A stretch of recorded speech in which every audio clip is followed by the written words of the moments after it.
People turn around and go to eat like for lunch at the strip club. That's very normal. It's very normal to go to the club and go get food. Like the clubs, I feel like in like most places, like clubs open up like probably at the earliest like 5 p.m. or something. Some of them open like at 8 p.m.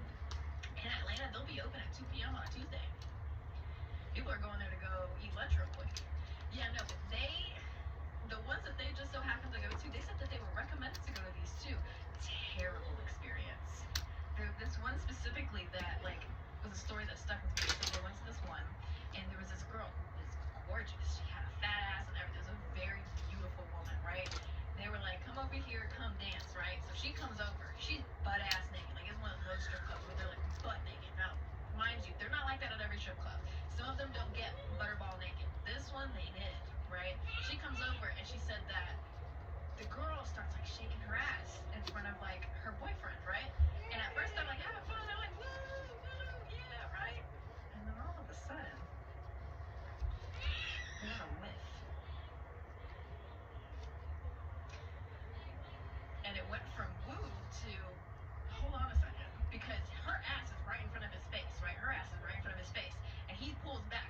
To physically imagine somebody's throwing ass in somebody's face, right? It's shaking right here. And then they go from smiling to, yeah.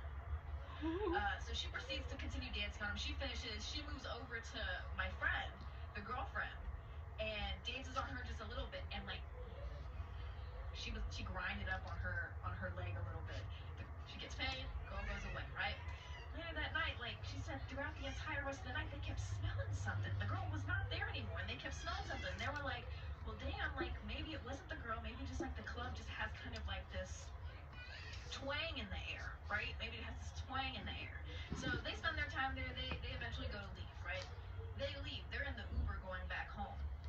They're in the car, and they are smelling it still. So they follow the smell with their nose. She goes down to her pants, where the girl grinded on her.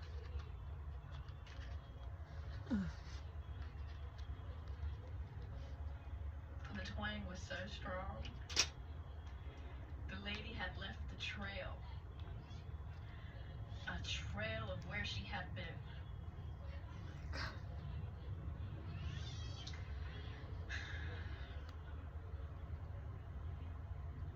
You got one job. I'll be real with you. If you work at a strip club, you got one job. That's it. You know what I'm saying? Like if you got something going on down there, I totally get it, girl. Should be happening. Sometimes shit happens, and I'm even like, what the fuck is this going on? You know, like I'm confused, right? But there's got to be some sort of spray that you can do just real quick. You know what I mean? Like if you already got an infection, but you can't make it worse. Go ahead and use the what is it, the summer's eve or whatever the hell. Like it can't get worse. It's already infected. You know what I mean? One job.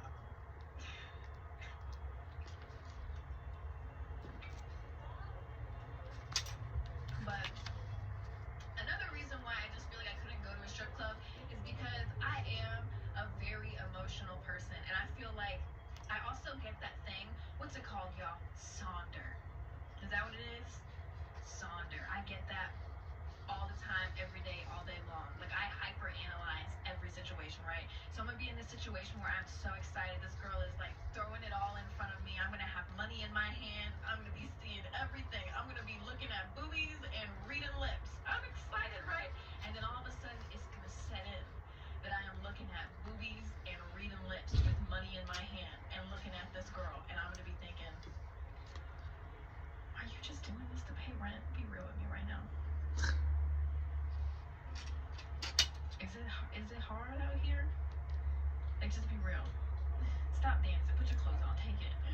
Please. Oh my god. Like, I'm gonna be like, let's go to the bathroom. Let's go to the bathroom, right? I'm gonna be like, how much is it gonna be for the bathroom? She's gonna be like, it's gonna be this much. I'm gonna be like, fuck it, let's go. We're gonna get back there. She's gonna go to start dancing, and I'm gonna just be like, stop. Sit down.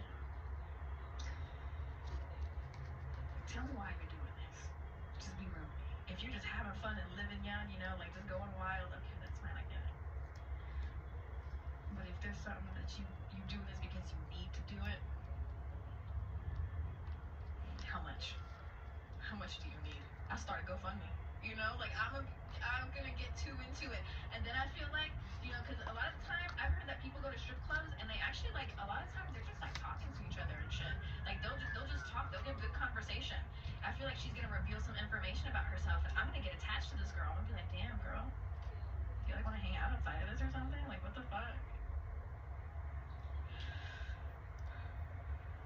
The sugar mama in me. Oh my god.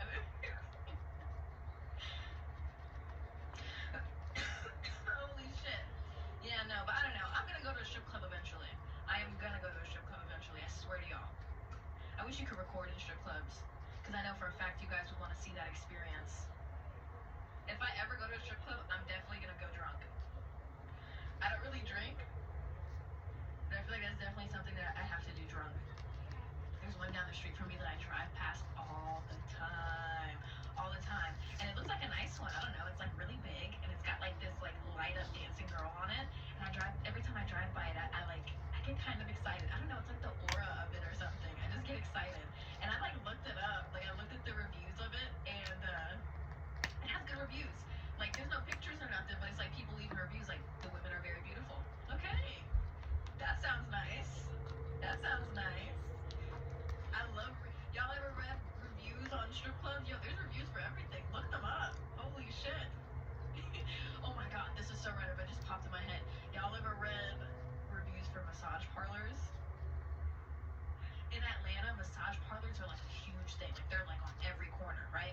And you're probably wondering, is it like a front for something? Yeah, a lot of them are.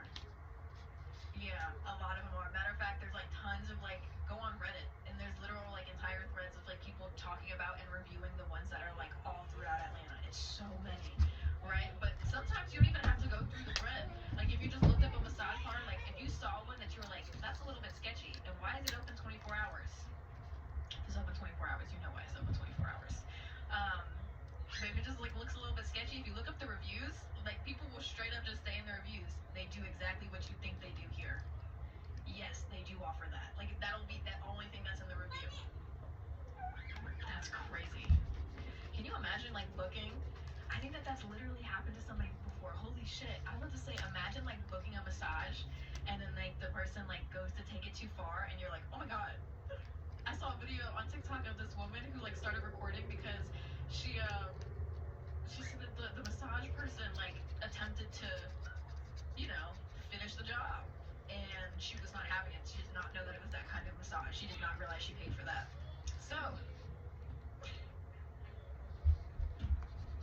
I love reading reviews. Let's see. Okay, let's see what else we got. All right. Ooh, I've got some crazy ones. How much time we got? We got time. We got time. Damn. Should we do a fucked up one?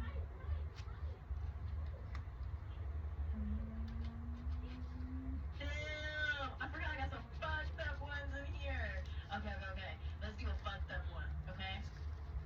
Damn. I got a crazy one and a fucked up one. All right, boom. Let's do the fucked up one first because it's going to be pretty quick and a one and done. Boom. It's literally one sentence. How do you want to read it? It's so fucked up, bro. Baby, I want you to know that I say this with love, okay? I say this with so much love to y'all. Never any judgment coming from me unless I tell you that I am judging you. Here we go. I'm in love with my husband's best friend. What do I do?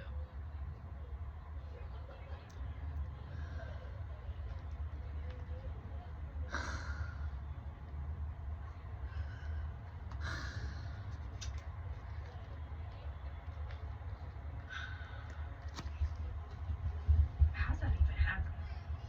What? How does that even happen? Anyway, you gotta leave that man. You gotta leave that man, and if you want me to be honest with you, you need to leave that man and not tell him that that's the reason why you're leaving him. If you want me to be real with you, you need to divorce your husband immediately and not tell him that it is because you're in love with his best friend. Make some other shit up. Say that you lost feelings. Say that you want to live a different life.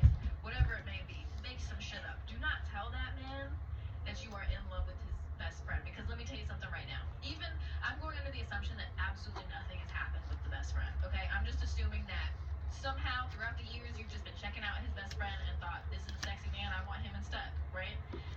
That's the assumption that I'm going to operate under. If that is the case, even if nothing has happened between you two, if you tell your husband you're divorcing him because you're in love with his best friend, he is not going to lose one person, he's going to lose two.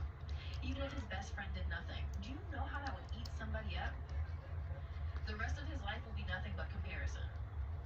he will never be able to look at his best friend the same ever again. Never ever again. This So if bitch. nothing has transpired between She's you a and the fucking best friend bitch. Oh my to god. indicate that the best friend wants to pursue something with you or anything like that, but you need to leave, remove yourself from the situation, and lie. Okay? Truth is not always the best way to go. Okay? If the truth is going to hurt people, hurt more people than help, then truth is not the way to go.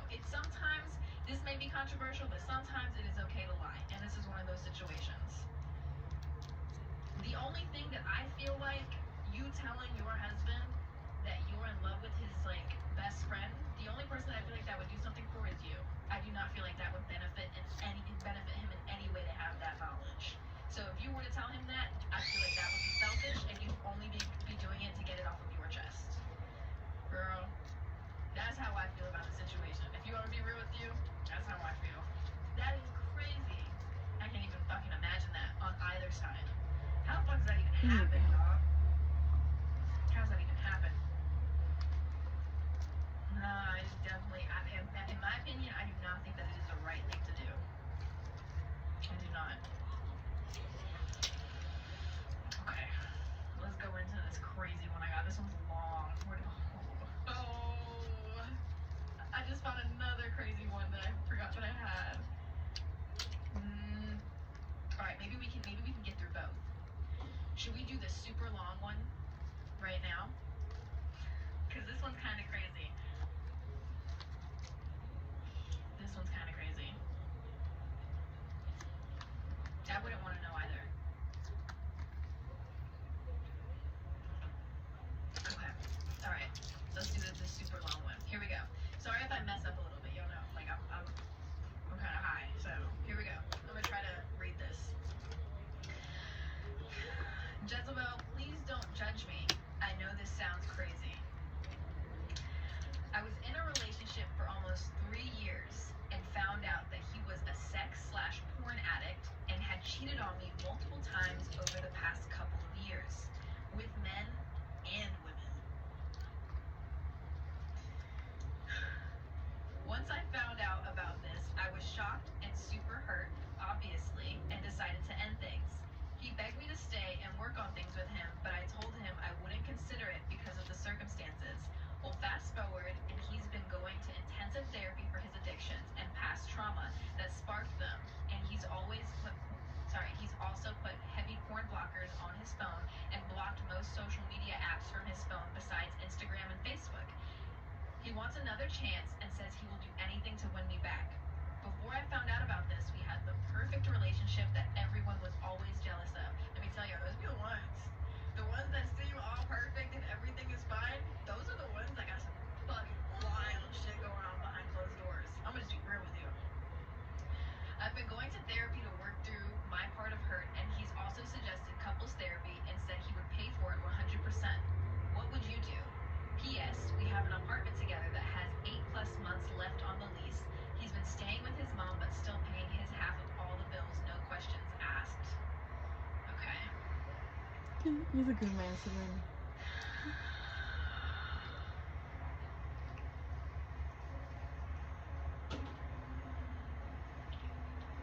I wanted to bring this one up because I feel like we've only ever talked about sex addicts and porn addicts and stuff like that. We talked about it jokingly months ago, but at the end of the day, it is a legitimate addiction. So you have to think in the terms of if somebody were using drugs, you know?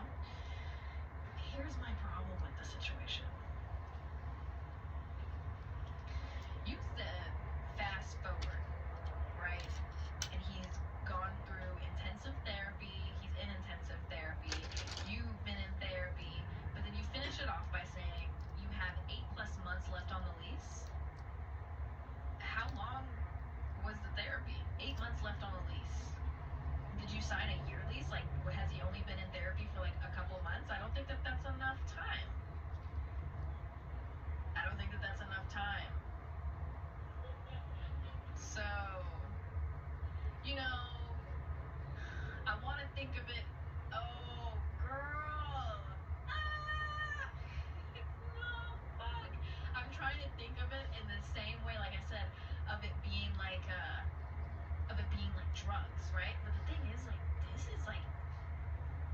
feels different because he had sex with other people. We're not talking about him like picking something up and doing it behind your back. We're talking about him bugging. Like he got, and not only just women, but men. He got greedy with it. That's just greedy. Like, you know, because let's be real with each other. If you cheat on your significant other with a man, okay. If you cheat on your significant other with a woman, okay. Oh, oh, that's greedy. That's greedy. That's so greedy. I don't know, man.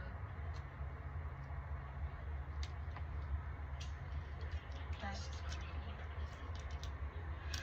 You gotta pick one. You shouldn't cheat at all. But that's fucked up. Just that's fucked up. But then it comes back into my head.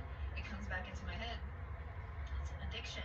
And people who have like a real legitimate like sex addiction, like it's not just